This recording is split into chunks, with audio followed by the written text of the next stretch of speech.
Ito po mga kapamlat, yung Marilaki Highway. Diyan po sa unahan ay binilang ko po ay nasa 18 lanes na po siya mga kababayan. At dito naman po ay 8 lane na po.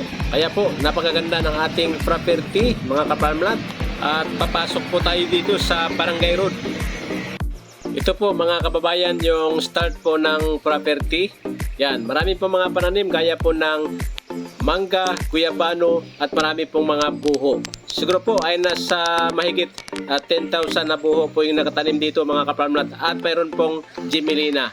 Okay, ito po yung mga buho dito mga kababayan at isang kagandahan pa po ay mayroon po siyang sariling bukal.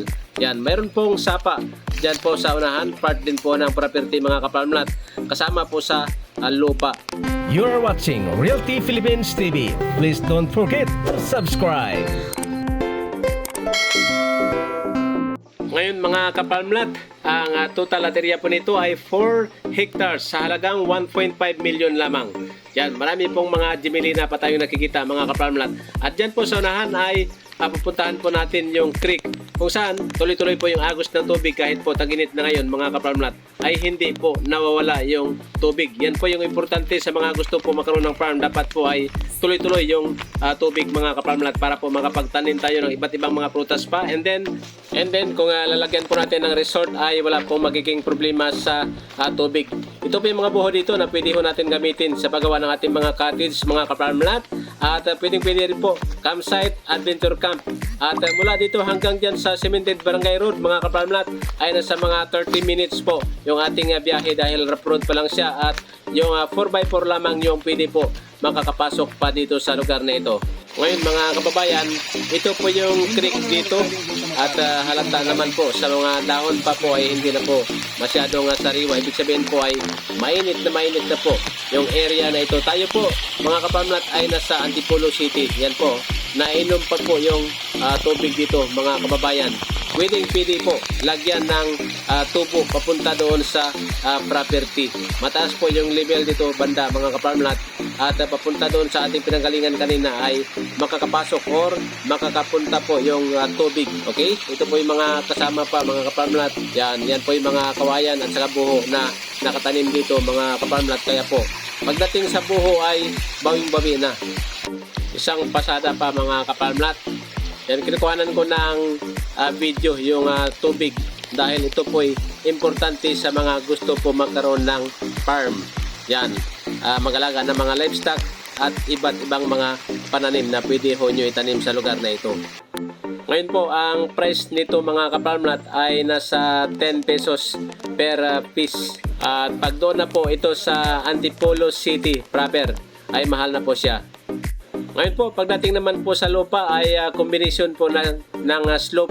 Kunti lang po yung kanyang flat at saka maraming hili din po mga kapalmlat. Ito po yung mga ginapas nila dito. Pwede ho ito ikarga na po sa truck papunta doon sa siyudad ng Antipolo. Okay? Magaan na po siya pag ganyan na po siya mga kapalmlat. Pero ay hindi po kinukuha ito ng owner mga kapalmlat. Pag inyong nabili po mga kapalmlat, yan po yung isang productive or produkto dito sa lugar na ito yung buho po.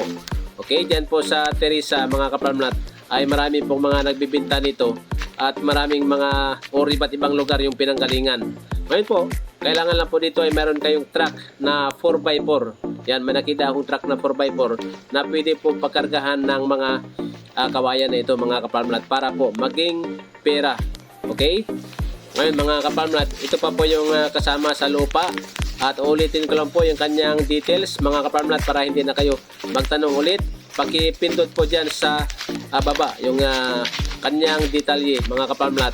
Ang kanyang total lot area po ay ulitin ko lang po 4 hectares halagang 1.5 million negotiable. Hindi pa po ito titulado. Okay? Yan, hindi pa po titled kaya po mura mga kapalmlat. At pagdating ng panahon po na halimbawa po ay open for title na siya mga kapalmlat ay iba na po yung halaga lalo na po pag simentado na. Yan mga kapalmlat, mula doon sa labas ay hindi po makakapasok yung sasakyan.